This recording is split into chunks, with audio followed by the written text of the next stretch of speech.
bem-vindos. Eu sou Vanessa Tomazelli, sou fundadora da Pano da Terra.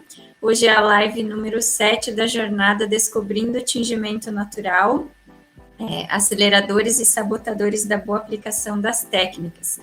E o tema da live de hoje, então, é um acelerador que é possuir uma cartela de cores ampla, tá? Então, hoje a gente vai falar de cores, como aumentar as opções de cores, certo? Bem, por que então eu considero a paleta de cores, a cartela de cores, um acelerador? Ela pode ser tanto um acelerador quanto um sabotador, né?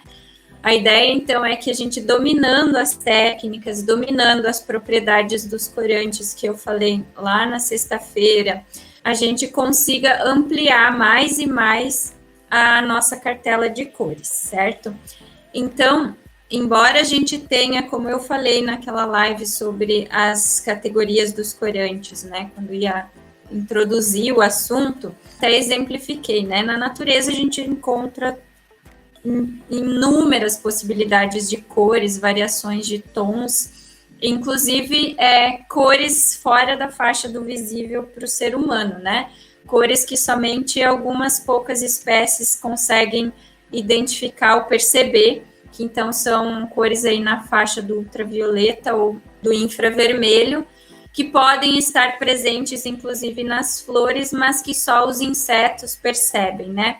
Que, afinal, as flores são aí desenvolvidas, foram pensadas no sentido de atrair insetos para polinização. Então, é uma estrutura refinada de plantas superiores para aumentar a reprodução, né? Então, essas inúmeras possibilidades de cores nas flores e frutas são mecanismos de atração e nem todas as cores nós, como seres humanos, conseguimos perceber, tá?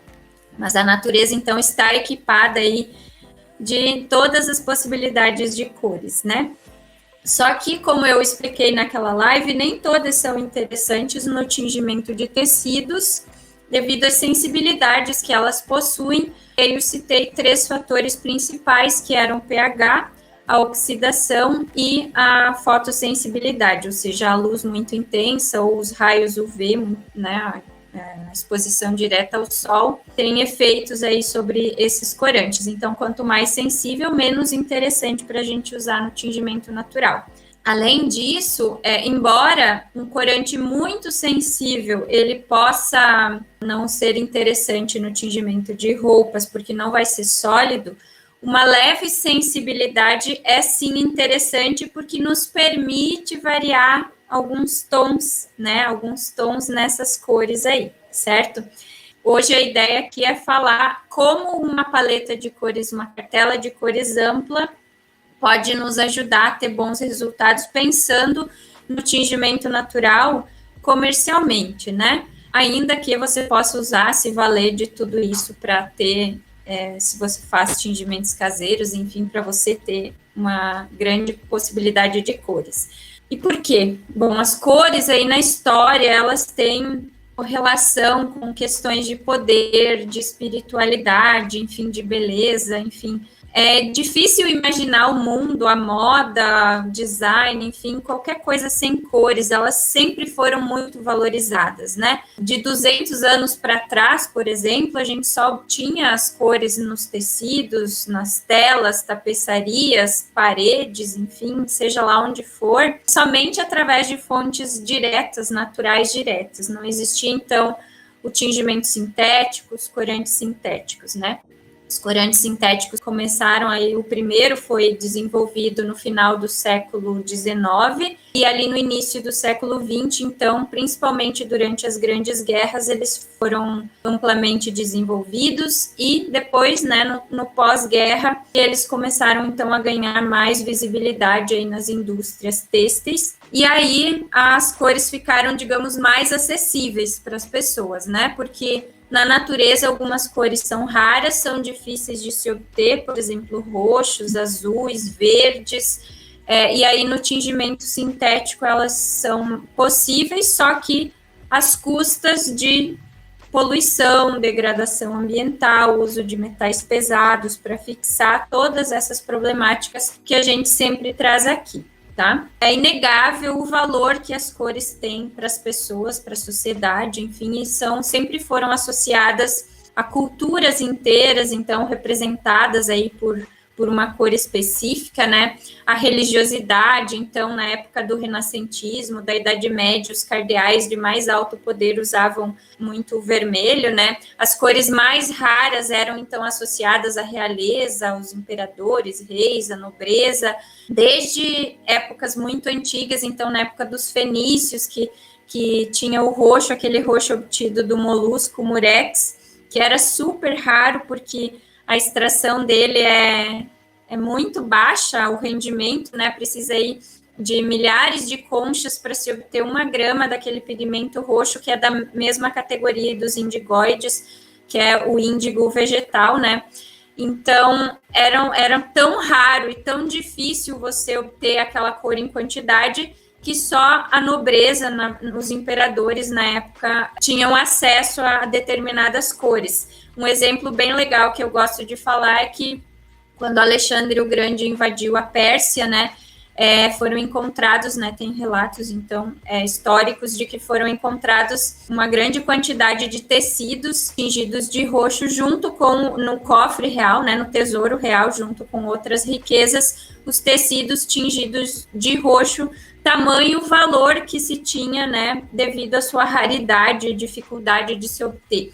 Mesmo nas civilizações ameríndias, né, algumas cores eram, então, associadas à nobreza, enfim, local.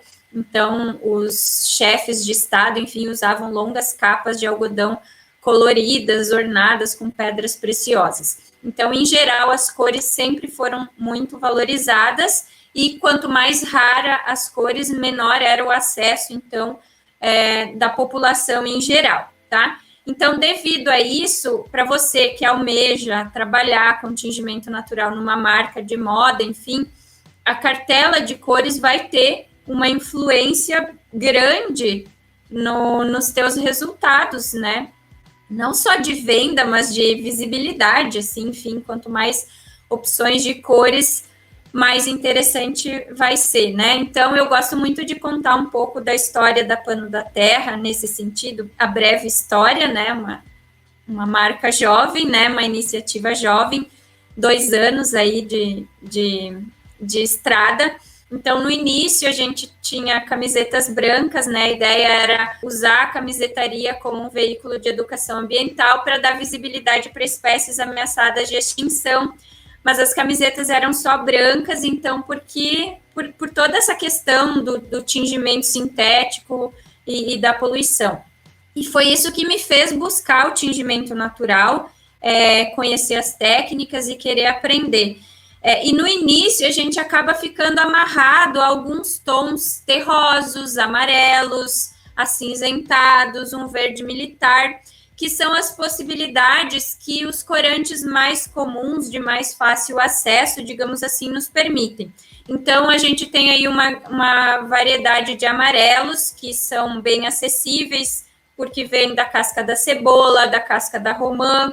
A romã é não tão acessível assim, mas você encontra com certa facilidade. Macela, pelo menos aqui na minha região, a macela é uma flor bem comum, só que é um corante um pouco mais sensível, naquela lógica que eu expliquei na live de sexta passada.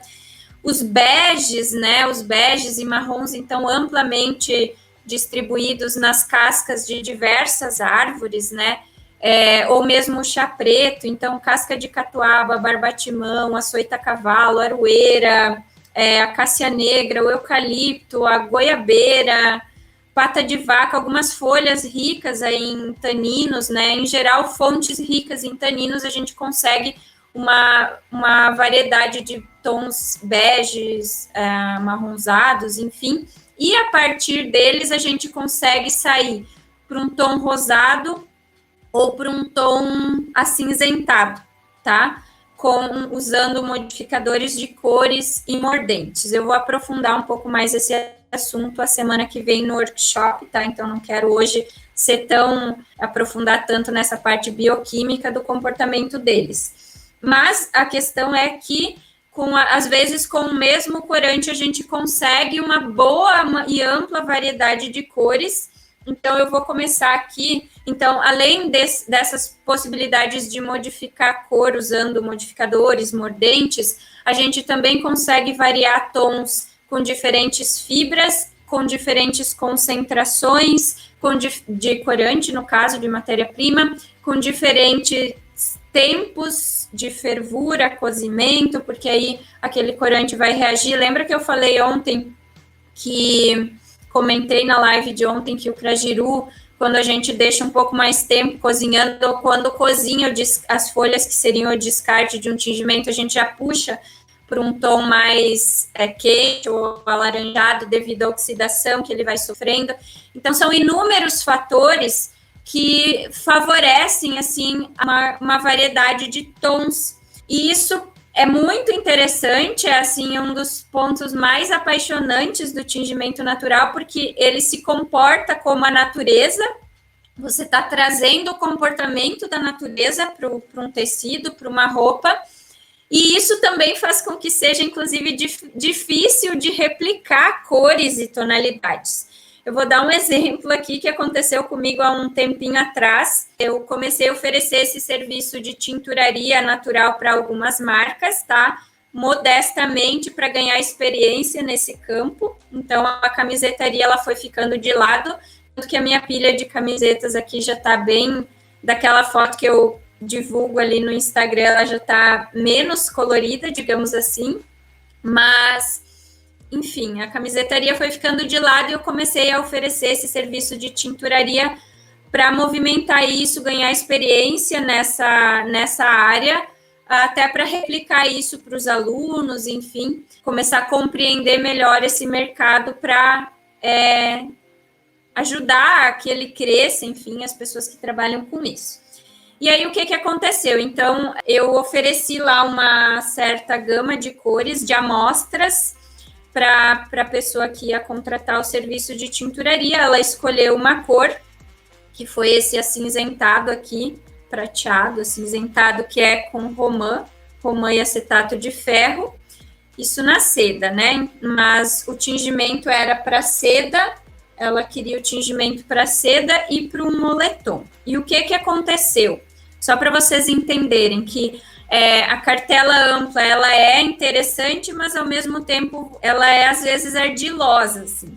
Então, ofereci lá o serviço de tinturaria, a pessoa escolheu a cor, só que quando eu faço esse tingimento, anoto o tempo que ficou, a concentração, tudo direitinho, quando eu vou replicar num tecido gigante, foi principalmente o que aconteceu com o moletom, eu tingi uma amostra e aí depois fui replicar num tecido, num moletom gigante de 3 metros de comprimento, que pesava 1,1 kg seco. Então, na panela, aquilo virou um peso bem difícil de trabalhar. E numa outra malha que tinha um pouco de elasticidade, que era para ter a mesma cor. Então, eu tingi os dois juntos.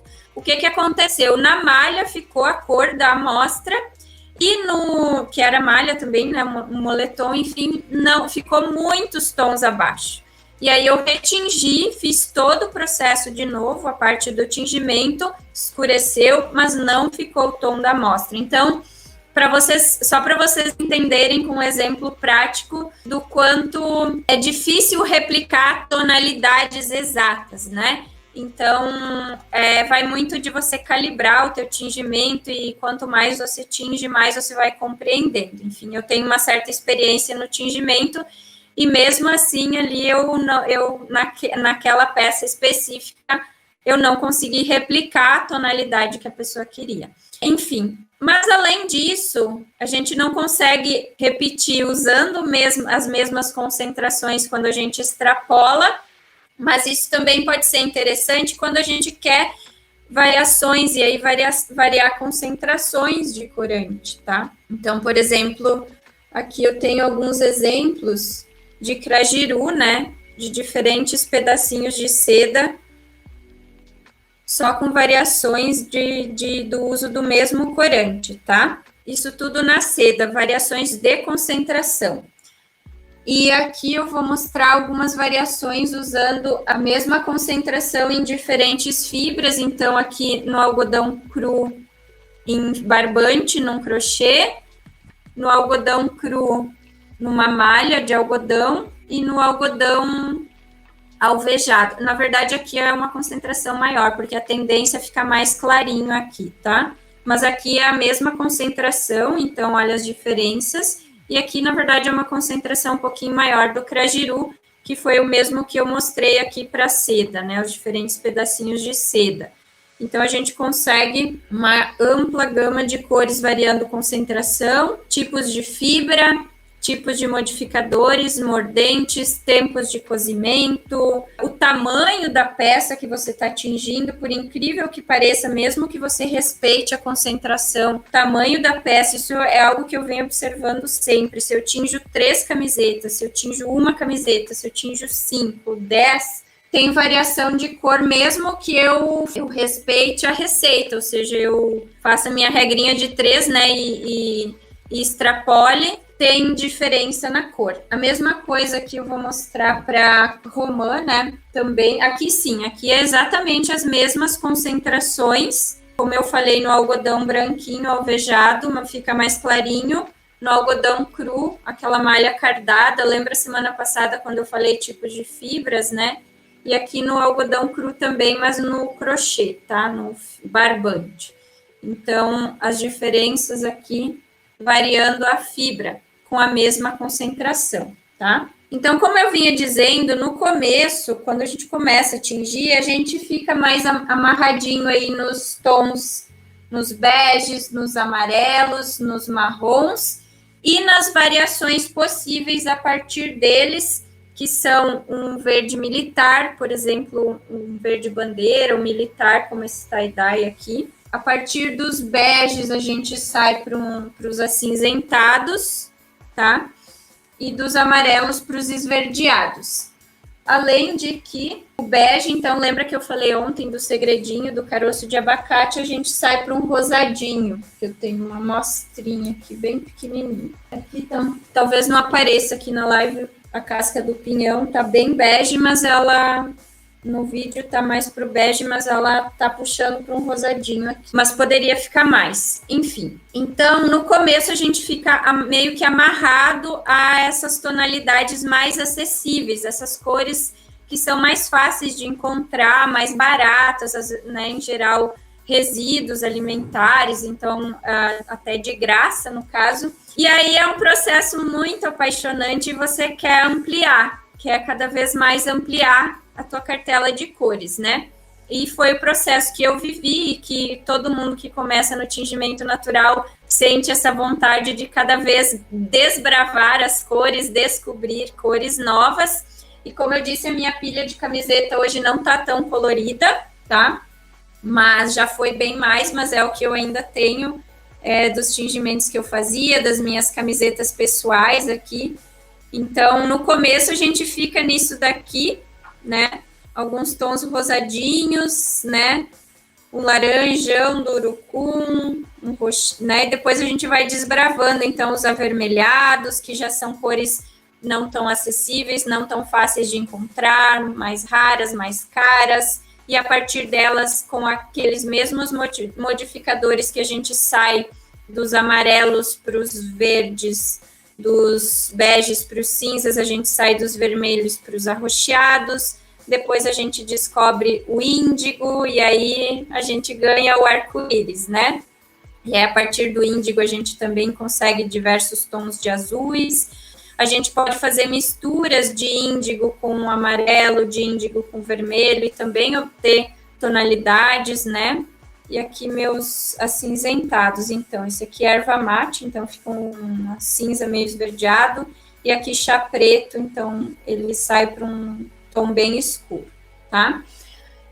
A gente pode misturar corantes, então aqui, essa regata aqui, ela era originalmente tingida de açafrão, eu trouxe ela para essa cor com crajiru, então ficou, até tem aqui, ó, a linha, ela provavelmente é uma linha sintética, então ainda guarda um pouco do amarelado. Então, a primeira vez que eu coloquei o crajiru, ela ficou uma cor um pouco mais quente, um tom mais alaranjado, mas aí eu quis dar uma esfriada na cor, porque eu gosto mais das cores mais frias, E aí eu usei aquele artifício do bicarbonato que eu comentei ontem para dar uma esfriadinha na cor. Então ficou essa tonalidade aqui, tá? E aí, bom, aqui tenho vários pedacinhos então de seda só para ilustrar, né, com poucos corantes. Aqui eu tenho amarelo, daí dos amarelos a gente sai para vários tons, né? Todos com base amarela. Né, uma amostrinha aqui de um índigo, urucum, e aqueles tonzinhos aqui com variações do uso do crajiru, tá? Semana que vem eu vou explicar um pouco melhor no workshop, tá? Mas a ideia aqui era falar desse valor que tem, que as cores têm no mundo, né? E não é à toa que o tingimento sintético ele é tão arraigado, assim, é difícil você sair dessa lógica, porque realmente para você ter uma cartela ampla no tingimento natural, é um processo prazeroso, legal, é possível, demanda cuidados, mas não é algo simples, fácil. Então, para você chegar nos azuis, é todo um processo mais complexo, totalmente à parte do que é o tingimento corriqueiro, né? Mas é possível, só que é claro que não é simples, simples até, mas não é fácil, assim, pensando em escalar, em grandes produções. Então, é claro que para a indústria, grande indústria, isso pode até soar surreal, né? Também vou abordar um pouco disso no workshop a semana que vem. E aí eu vou chamar agora o meu aluno, que é o Fred, que antes dele se tornar meu aluno, ele é designer de moda, ele inclusive orçou esse serviço de tinturaria aqui com a Pano da Terra, e a minha opinião sincera sobre isso é que vale mais a pena para as marcas, hoje pelo menos como está posto tudo isso, ainda é mais acessível para a marca que faz o seu próprio tingimento, tá? Mesmo assim, algumas marcas já buscam esse serviço de tinturaria, e quanto mais valor ela consegue agregar, ou dependendo do público-alvo da marca, valha economicamente viável ou não. Inclusive, eu fiz uma live com a Tati Sten, da Breeze Slow Fashion, há uns 15, 20 dias atrás. Essa live está no canal do YouTube, eu posso postar aqui no canal do Telegram para o pessoal que está inscrito já no workshop, está acompanhando por aí, o link da live, que a gente falou muito sobre isso, né? A formação de preço do serviço de tinturaria. Mas o fato que ainda é mais acessível para a marca que decide colocar a mão na massa e fazer o seu próprio tingimento, tá? Não quer dizer que não seja viável contratar o serviço de tinturaria, mas aí depende muito do produto que a marca vai oferecer, né? Não vai ser com produtos tipo eco bag que uma marca vai conseguir arcar com o serviço de tinturaria e ainda, né, conseguir ter a renda em cima disso, né? Então, quanto mais valor tem o produto, mais chances tem de isso valer a pena, né? Para uma marca contratar de terceiros o serviço de tinturaria.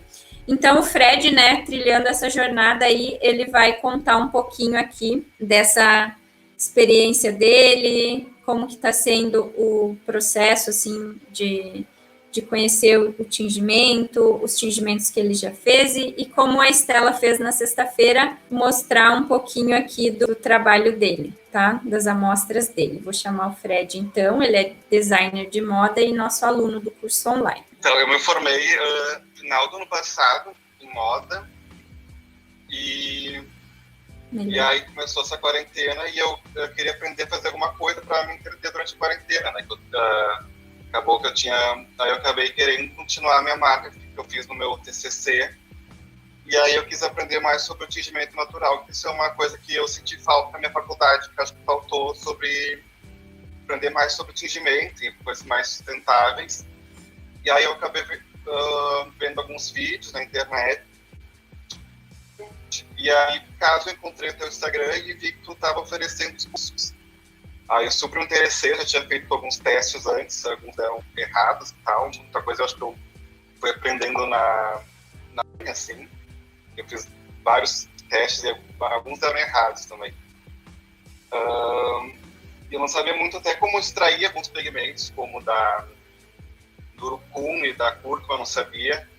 E também da mudança de pH, que eu não poderia afetar alguns tecidos. Aí teve até um tecido que eu tingi perfeito, assim, de hibisco. Aí eu deixei guardado, assim, aí eu comecei a ver que começava a aparecer mancha, assim. Aí eu disse, será que tá pingando alguma coisa? Que às vezes até acho que tinha lavado as minhas mãos, tava um pouco de sabão e ficava umas marcas de dedo no tecido, assim. Aí eu acabei pesquisando mais sobre, aí eu encontrei a minha resposta, que era mais da mudança de pH. Aí eu comecei a fazer teu curso, e aí eu comecei a ver por que isso estava acontecendo, quais eram as soluções para isso. E aí fui aprendendo mais sobre os tingimentos, né? Legal. E tu tem tuas amostrinhas aí, o Fred, então, já conseguiu uma cartela bem legal, assim, pro tempo aí rápido que ele tá praticando, já tá adiantado aí nas opções de cores. Então, se tu quiser mostrar um pouquinho. Sim. Primeiro eu vou mostrar do índigo que eu consegui nesses tons de azul. Ficou parecendo um azul de jeans. Bem interessante. Eu queria mais, eu quis sempre buscar mais cores, porque eu não queria eu queria fazer uma marca sustentável, mas eu queria tirar aquela imagem que as pessoas têm de marca sustentável, são só roupas com tons beges, tons terrosos. Típico. Eu queria mostrar que uma marca ela pode ser sustentável e não precisa ter aquela característica rústica, assim, que ela pode ser uma marca moderna e ter cores e outros tipos de elementos que não só são ligados à imagem sustentável. Show. Então eu consegui também agora nos tons de rosa, eu fiz com coxinilha, que é um inseto. Aí esse aqui foi a coxinilha pura, que fica esses tons rosas. No vídeo ele não parece tão rosa assim, mas ele é bem rosa, aqui na seda dá pra ver melhor. Nossa, lindo. Fica assim. Aí aqui eu fiz com... Como é que é o nome? Para deixar o tom mais vermelho, agora que creme tártaro. Aí sim. aqui ele fica mais vermelho. Eu até tingi depois uma meia do meu pai de lã. Ele pediu que ele queria que eu tingisse uma lã, porque ele queria ver que cor ficava. Ela fica um vermelho bordô, assim, bem bonito. Na seda ela fica mais rosada. Sim. E aqui a coxinha com cítrico. Aí ela fica laranja. Puxa pro laranja. Aí aqui eu fiz coxinilha e aí fica mais para um roxo. Perfeito. Muito bem. Aí foi o efeito da sobreposição de duas cores, né? Sim. Aí aqui eu fiz uma pequena amostra de cúrcuma com índigo, ele com amerdeado, mas assim, só para ver como fica. Aí tem mais cores aqui. Essa camisa que eu acabei eu mesmo fazendo, tingi com a coxinha, ela ficou coisa que eu fiz mesmo. A Sônia está perguntando se mata o inseto para tirar o corante. Então, infelizmente, Sim, mata, né? É um inseto, esse inseto coloniza a palma mexicana, né? E ele tem não é qualquer inseto, né? Tem uma fase específica que você coleta e, enfim, faz a extração. E são só as fêmeas do inseto. E não vou adentrar muito isso. Mas, enfim, todo corante que você consome rosinha no iogurte, em qualquer sorvete, corante carmim é desse inseto. Então, é chocante usar no tingimento, mas a gente come ele o tempo inteiro. Então, gelatina, iogurte, qualquer coisa rosada na indústria alimentícia, bolacha de morango, lá tem sabor morango, mas a cor é da cochonilha. Então, ela é amplamente usada como corante alimentício, tá? E aí eu até pensei em não usar esse no linho e usar só na seda, como a seda já é de proveniência animal, dois animal para animal, agora então no linho só uso procedência vegetal. Interessante. Aí essa outra camisa eu fiz com feijão, e foi quando eu descobri que ela tinha problema do pH. Então eu peguei uns pinos de água e virei em cima dela. Isso aí. Aí aqui tem um tecido que eu tingi com crajiru. Bem parecido com aquele primeiro rosinha da Cochonilha, pelo menos aqui, né? Não, aqui ele fica mais bem pro vermelho. Sim. É bem mais avermelhado, fica mais pro vinho. É mais quente, digamos assim, do que a Cochonilha mais fria. É mais escuro. O rosa fica bem rosinha bebê, assim, bem cor de danoninho mesmo. Aí eu fiz um tecido com... exatamente a mesma cor. Porque é a mesma. É a mesma cor, literalmente o mesmo corante. Perfeita comparação, eu vou usar sempre. Aí aqui eu fiz um tecido com índigo. Aí esse aqui eu tingi ele inteiro azul. Aí depois eu comecei a usar algumas técnicas de bolha, que tem um pouco que ficou de amarrações. Maravilhoso. Eu tenho mais. E ela extraiu o grupum com o álcool. Aí fica bem mais laranja. Aqui eu tinha feito ele sem álcool, ele fica mais clarinho assim, que eu não sabia muito. Show de bola, muito bom. Muito bom. Esse aqui é o Iratas, que é um amarelo bem bonito, bem forte. Esse é aquele que você falou que foi a primeira vez que conseguiu um tingimento liso, perfeito?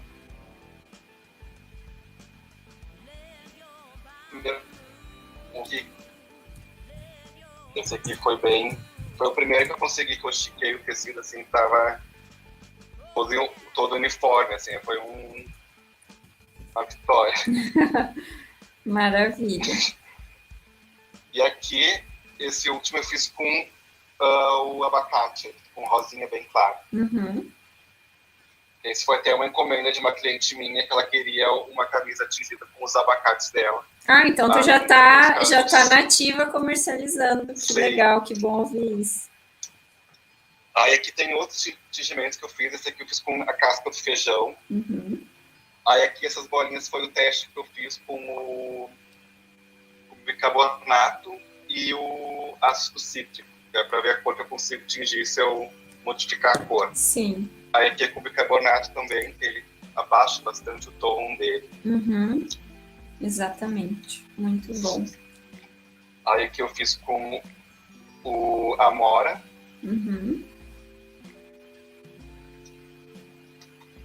Aí esse eu já mostrei.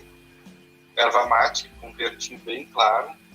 Tu usou ela pura aí? Na aí? seda dá pra ver melhor. Oi? Tu usou ela pura aí nesse verdinho? Só erva mate. Aí aqui que eu mais gostei é o repolho. Com roxo, depois azul e rosa, com os modificadores de cor. Aí hibisco, ficou rosinha.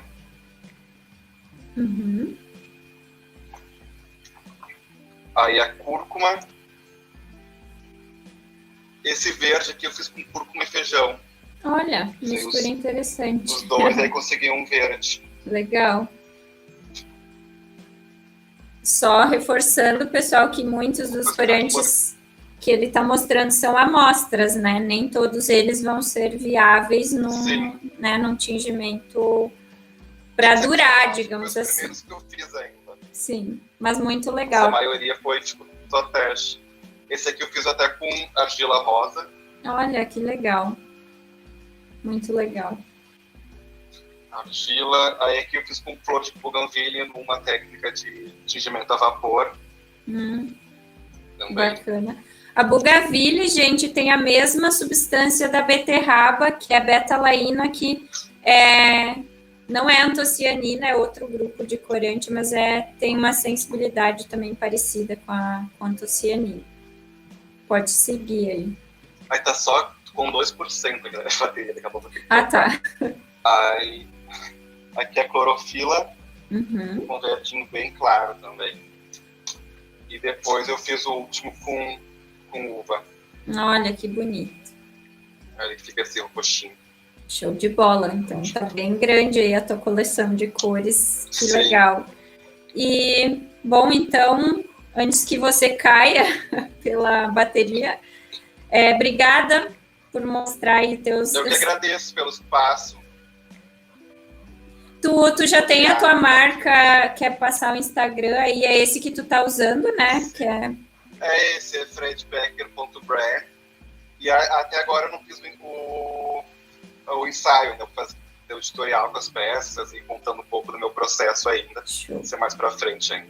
Então, o pessoal que quiser acompanhar o trabalho do Fred aí, que certamente vai ficar lindo. Maravilha, obrigada então, até. Perguntas então, pessoal?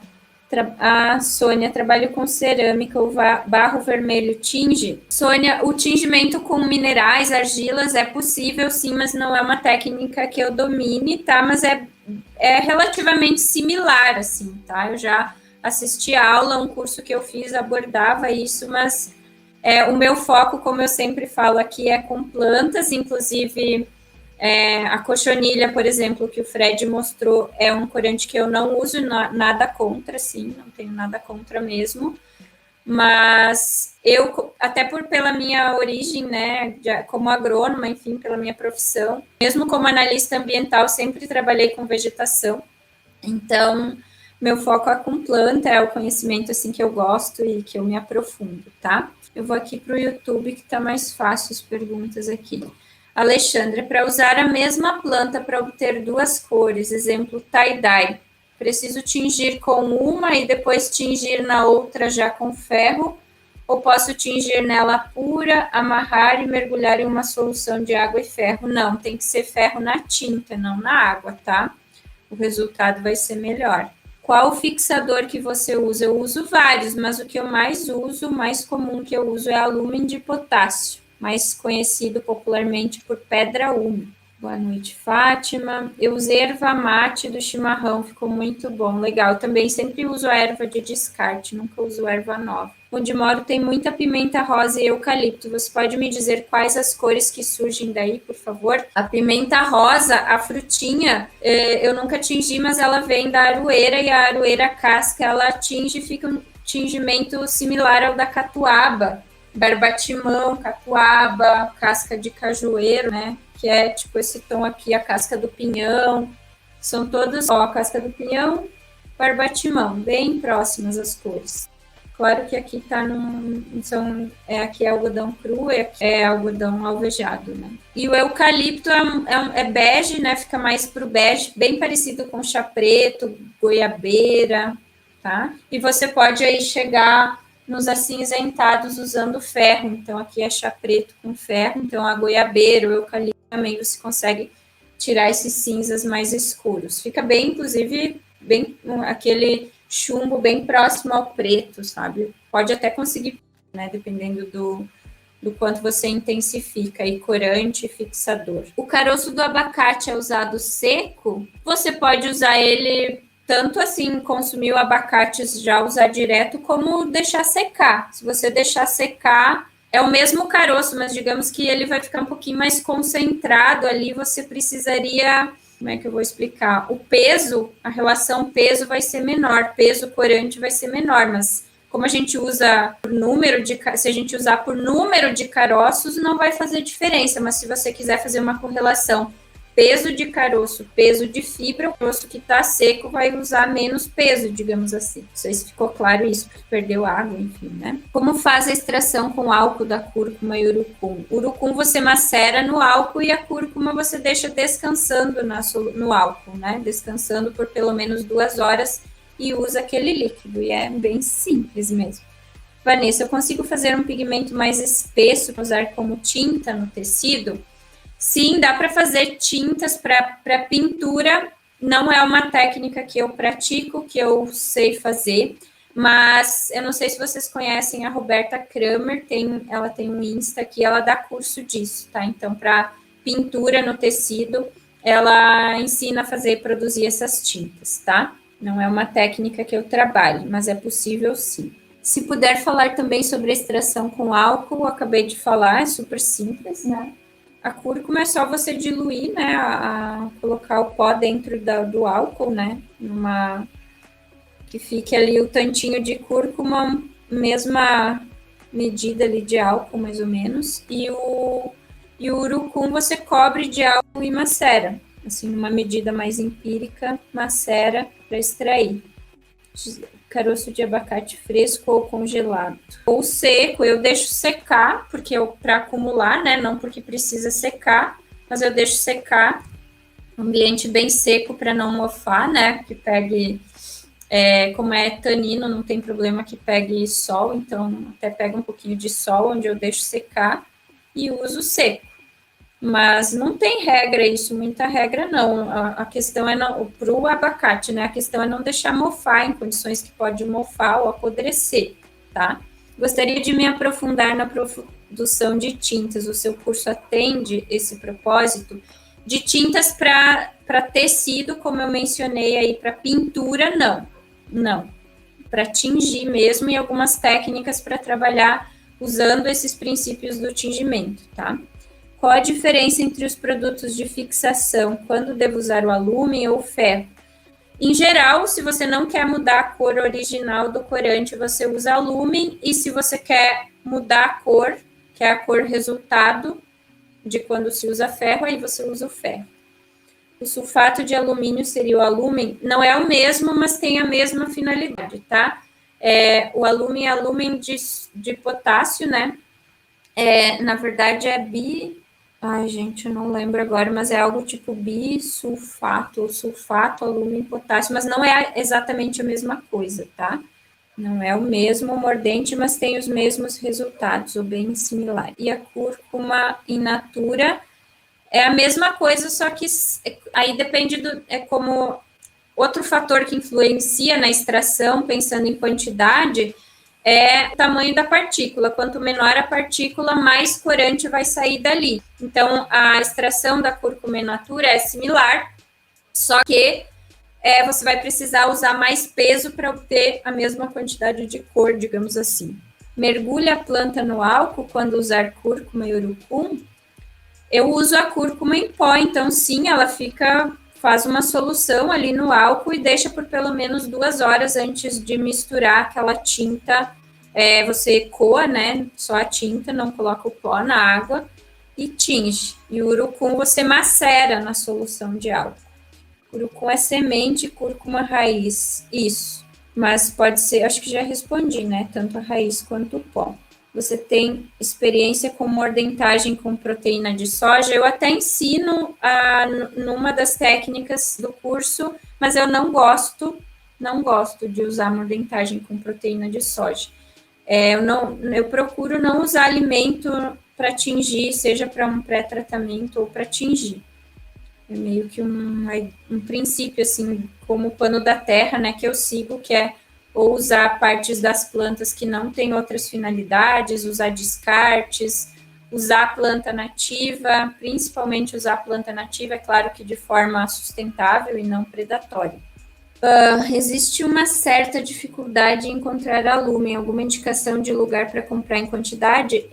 Eu compro numa casa agropecuária online, tá? Porque sim, é difícil, principalmente assim, depende do lugar, às vezes é super fácil, às vezes é difícil. Aqui em Porto Alegre, em locais físicos, até acha, mas aí é em quantidade super pequena, e aí o preço é absurdamente caro, então eu compro online. Se tu quiser, me chama no direct que eu te passo contato. Você podia escrever um livro sobre tingimento, tá nos planos para o futuro, aí falta mesmo tempo, até pela carência que a gente tem de bibliografia em português, né? Bom, pessoal, então é isso. Muito boa noite, obrigada pela presença de todos. Então, até amanhã na nossa live de número 8, aí chegando ao fim já a nossa jornada. Um abraço e até amanhã.